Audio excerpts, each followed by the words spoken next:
Hello friends, आपका स्वागत है आपकी अपनी वेट टॉक सीरीज के 75वें भाग के अंतर्गत, जो मैं आपके लिए हर संडे के संडे लेकर के आता हूं।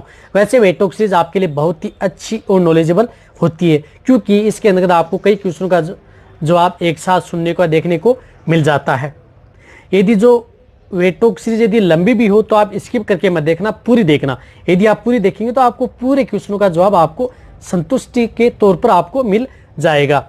यदि अभी भी जो इस चैनल पर जो नए आए हैं तो पहले आप इस चैनल को सब्सक्राइब जरूर कर लें। जो लाल वाला बटन आपको दिख रहा है उसको दबा लें, साथ में आप बेल आइकन को भी दबाएं और उसमें जो ऑल वाला ऑप्शन आता है उसको दबाएं, ताकि भविष्य में आने वाली हर प्रकार की वीडियो की नोटिफिकेशन आपको समय समय पर मिलती रहे। अब आपका मैं ज्यादा समय न खराब करते हुए पहला क्वेश्चन अटेंड करता हूँ। पहला क्वेश्चन है खुश खुश का। वो कहते हैं रोटी में डालने वाला सोडा और मीठा सोडा में कितना डिफरेंस है।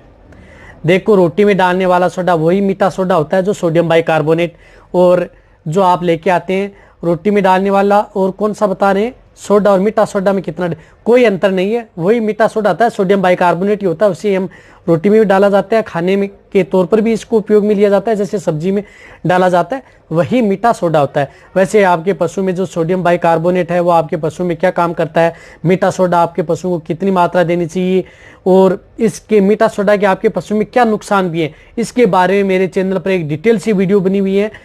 सोडियम बाइकार्बोनेट के बारे में 2 वीडियो बनी, वो भी आप जाकर के देख सकते हैं।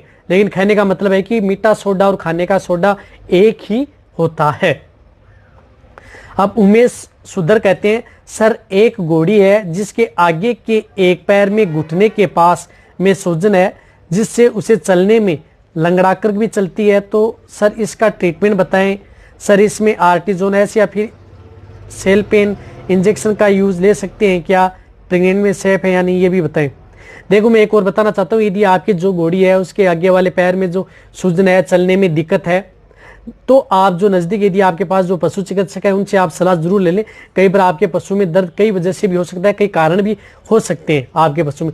वैसे भी जोड़ों में दर्द सूजन हो जाए तो कौन से ऐसे इंजेक्शन उपयोग में लेने चाहिए, उसके बारे में मेरे चैनल पर एक डिटेल सी वीडियो बनी हुई है, वो भी आप जाकर के देख सकते हैं। और मैं आपको बताना चाहता हूँ कि जो आर्टिजोनेस इंजेक्शन है वो प्रेगनेंसी सेफ है, आप उसको उपयोग में ले सकते हैं। और यदि ऐसी स्थिति है आपकी घोड़ी में चलने में दिक्कत आ रही है, उठने बैठने में भी दिक्कत है, तो आप उसे जो कोर्टिकोस्टेरॉइड इंजेक्शन में आप आइसोफ्लूइड जो इंजेक्शन है, आइसोफ्लूइड पेरिडोन साल्ट का जो इंजेक्शन आता है आइसोफ्लूइड, वह इंजेक्शन उस घोड़ी को 10 ml इंट्रामस्कुलर जरूर लगवाएं। 10 ml आप उसे जरूर लगवाएं, और साथ में आप उसे आर्टिजोन भी ले सकते हैं, टोल्फिनामिक एसिड भी, साल्ट का इंजेक्शन भी आप उपयोग में ले सकते हैं, मेग्लूडाइन भी आप उपयोग में ले सकते हैं। इस तरह से 2-3 दिन आपको ये इंजेक्शन जरूर उसको लगवाएं, बहुत फायदा होगा। साथ साथ आप उसे जो मल्टीविटामिन जो सिरप आती है, जिस प्रकार से न्यूरोकाइन प्लस है, वो भी आप उसे दे सकते हैं, ताकि उसे एनर्जी मिलती रहे, और मल्टीविटामिन भी आपकी घोड़ी को मिलती रहे, ताकि चलने फिरने में कोई दिक्कत ना हो। अब मेरे पास बहुत इस प्रकार के कमेंट्स आते हैं मेंबरशिप के लिए कि सर मेंबरशिप लेना चाहते हैं, तो आपको जो स्क्रीन पर जो व्हाट्सएप नंबर दिख रहे हैं, इस नंबर पर आप व्हाट्सएप करें। व्हाट्सएप यदि आपको मेंबरशिप लेनी है, मेंबरशिप लेने का मतलब ये है कि आप मेरे से कोई भी किसी भी प्रकार की यदि आपको दिक्कत है पशु से संबंधित, या किसी का ट्रीटमेंट, या किसी की पाउडर, टेबलेट, बोलस इंजेक्शन के बारे में पूछ रहे हैं, तो आप मेरे से मेंबरशिप लेने के बाद में आप मेरे से डायरेक्ट कॉल करें। और वैसे आप ऐसे कॉल ना ही करें, इस बात का आप जरूर ध्यान रखें। यदि आपको मेंबरशिप लेनी है, मेंबरशिप लेने के बाद में कॉल करें, जो आपको स्क्रीन पर नंबर दिख रहे हैं, ऐसे आप कॉल ना करें। और जो अपना दूसरा नया चैनल है उस चैनल को भी आप सब्सक्राइब करें, उस चैनल पर भी आपको समय समय पर वीडियो ऐसे मिलती रहेंगी। अब अनसीन वर्ल्ड कहते हैं, मेरी गाय 8 महीने की गाभिन है, कमजोर है, उठ नहीं पाती है। देखो, यदि आपकी गाय गाभिन है, कमजोर है, उठ नहीं पाती है, तो आपको क्या करना चाहिए, आप उसे सख्त जरूरत होती है प्रोटीन्स की, तो आप प्रोटीन जो पाउडर आते हैं, तो प्रोटीन युक्त जो पाउडर है वो आप उस पशु को दे जिसमें सबसे ज्यादा प्रोटीन, यानी प्रोटीन पाउडर ला करके आप अपनी जो गाय है उसे 100 से 150 ग्राम प्रोटीन पाउडर दें। साथ ही साथ आप उसे मल्टीविटामिन भी दें, और मल्टीविटामिन के साथ साथ उसे आप जो कैल्शियम, फास्फोरस और जो मैग्नीशियम जो पाउडर आते हैं, सूखा पाउडर आता है, वो पाउडर भी आप उपयोग में ले सकते हैं। 50 ग्राम पर डे के हिसाब से जो सूखा पाउडर आता है वो पाउडर लें, जो मैंने बताया वो पाउडर दें, और साथ साथ जो प्रोटीन पाउडर है वो भी दें, और साथ ही साथ जो मल्टीविटामिन आती हैं वो भी आप अपनी गाय को जरूर दें। जिसके तौर पर आप वाइजेस्ट उपयोग में ले सकते हैं। और वाइजेस्ट के बारे में मेरे चैनल पर एक डिटेल से वीडियो बनी हुई है, वो भी आप जाकर के देख सकते हैं। 100 ml, कोई दिक्कत नहीं है। यदि ज़्यादा दिक्कत है तो आपके पशु यदि बैठ जाए, खड़ा नहीं हो पाता है, तो क्या करना चाहिए उसके बारे में मेरे चैनल पर डिटेल से वीडियो बनी है, वो भी आप जाकर के देख सकते हैं। वो भी ट्रीटमेंट आप अपने पशु चिकित्सक से करवा सकते हैं। अब दलविंदर सिंह कहते हैं, सर कुछ डॉक्टर बोलते हैं कि जेर के लिए वेटमेट नहीं लगा सकते क्योंकि जब तक सीएल नहीं बनता है और प्रोजेस्टेरोन हाई नहीं होता है ये काम नहीं करेगा।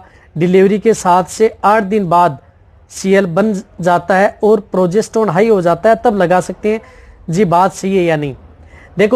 देखो ये वेटमेट है ना, ये वेटमेट क्या करता है, ये आपके पशु में, यदि आपके पशु में जिस प्रकार से ये वेटमेट है, या आपके पशु जिस प्रकार से इसको ज़्यादातर उपयोग में लिया जाता है एन स्ट्रेस साइकिल में, यदि आपका पशु हीट में नहीं आ रहा है, साइलेंट हीट में आ रहा है, यदि आपके पशु का अबॉर्शन करवाना है, यदि आपके पशु की जो सर्विक्स है, बच्चेदानी को यदि खोलना है, उसमें उपयोग में लिया जाता है। रही बात आप ये पूछ रहे हैं कि इसमें जेर डालने में इसको उपयोग में लें या नहीं लें, देखो एक और बात बताना चाहता हूँ कि उस समय क्या है कि पशु की सर्विक्स तो खुली हुई रहती है, बच्चेदानी का मुंह खुला ही रहता है।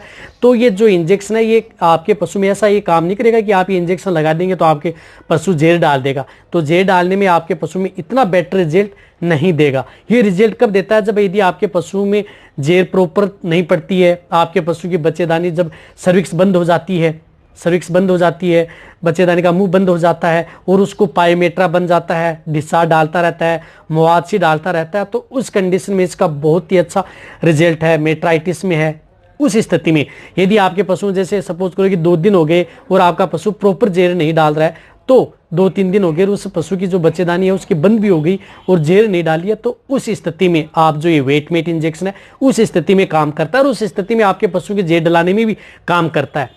इसका मतलब ये नहीं कि आपका पशु आज ब्याया हुआ है और आपने जो इंजेक्शन लगा दिया है 1 से 2 घंटे बाद में तो आपका पशु जेर डाल देगा, उसमें आपको रिजल्ट मिलने वाला नहीं है इस इंजेक्शन का।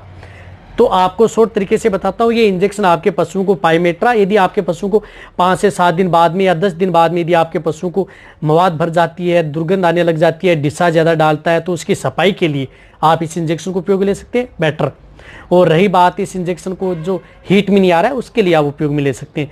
तो शॉर्ट कहने का मतलब है कि ये जो बात है इस बात से मैं सहमत हूँ, जो भी आपको ये बात बताई है इस बात से क्लियर सहमत हूँ। इसी तरह पिंटू पाल कहते हैं, ये लिक्विड चाट लेगी तो कोई दिक्कत तो नहीं होगी गाभिन पशुओं को?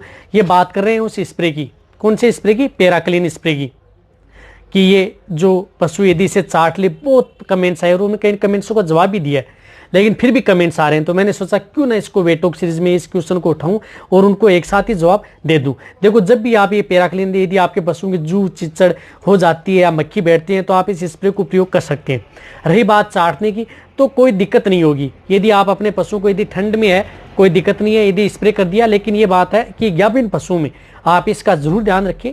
कई बार होता, हालांकि साइड इफेक्ट नहीं है इसका, लेकिन कई पशु ऐसे होते हैं क्योंकि इसमें ऐसे केमिकल आते हैं यदि आपके पशु में कोई साइड इफेक्ट भी कर सकता है, हर पशु पर नहीं करता, लेकिन कई ऐसे पशु होते हैं जो यदि प्रेग्नेंट है और आपने स्प्रे कर दिया बेफिक्र होके और छोड़ दिया तो यदि पशु चाट भी ले थोड़ी दिक्कत हो सकती है।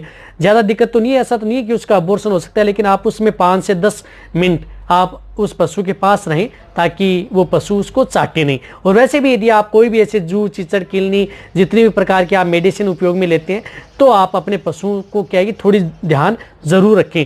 जरूरी नहीं कि हर पशुओं पर यह काम करता है, अलग अलग पशुओं की अलग अलग बॉडी स्ट्रक्चर जो क्या है कि जो मेडिसिन होती हैं, लिक्विड होते हैं, वो अलग अलग काम करते हैं। मैं आपको कई वीडियो में बताता हूँ। तो कई पशुओं पर ये थोड़ा साइड इफेक्ट करने का मतलब है कि थोड़ा हो सकता है।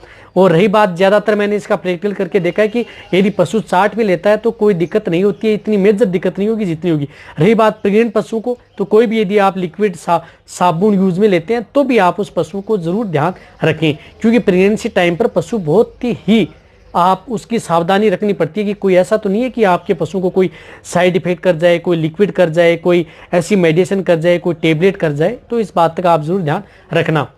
अब आप अच्छी तरह से समझ गए होंगे कि पैराक्लिन स्प्रे को आप यदि जैसे छोटे जैसे मीडियम साइज के जो कठड़ी बठड़ी हैं आप बिल्कुल बेफिक्र होकर लगाएं, चाटने पर कोई दिक्कत नहीं करेगा। रही बात प्रेग्नेंट पर, थोड़ा ध्यान रखें। और अदर यदि जो गाय भैंस उन पर सुबह सुबह यदि ठंड में लगाएं कोई दिक्कत नहीं होगी, चाट लेगी तो भी इसका कोई साइड इफेक्ट अभी तक नहीं देखा है।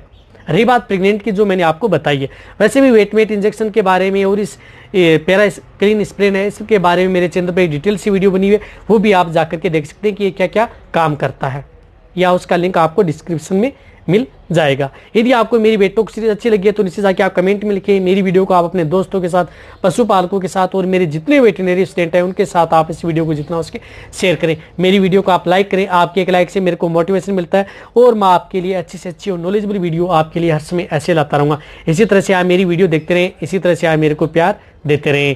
थैंक्स, धन्यवाद।